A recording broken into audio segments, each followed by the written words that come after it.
আসসালামু আলাইকুম গাইস। তো তোমরা সবাই কেমন আছো? তো আশা করি সবাই ভালোই আছো। তো গাইস, তো আজকে আমি এই সকাল সকাল চলে এসেছি। না মানে সকাল সকাল নয়, এখন 12টা বেজে গেছে, মানে দুপুরবেলা হয়ে গেছে। তো গাইস, তো আমাদের 100 বিঘে জমি আছে, তাই ওটাই ভাবছি খানিক দেখে আসি। ठीक है समझ गया। তো গাইস, এই যে দেখতে পাচ্ছেন, এই যে আমাদের জমিগুলো দেখতে চলেছি। তো গাইস, এই যে দেখতে পাচ্ছেন এখানে 5টা মুনিশ। তো গাইস, ওইদিকে যে আরও দেখতে পাচ্ছেন, ওই মুনিশগুলো সব আমাদেরই বটে। তো গাইস, তার একটা আমার পার্সোনাল মুনিশ আছে।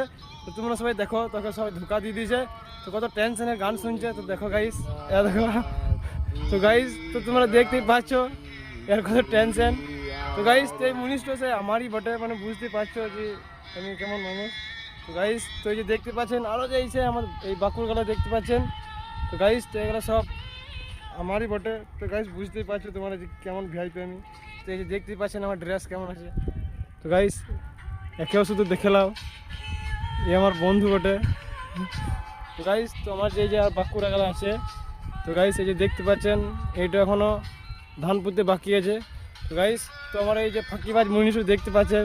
তো এর কারণে এই বাঁকুড়াটা এখনও ধান পোঁতা হয় না গাইস। তো তাহলে আমার জমিগুলো দেখলে যে কেমন, তাহলে তুমি বুঝতেই পারছো যে আমি কেমন ভিআইপি মানুষ।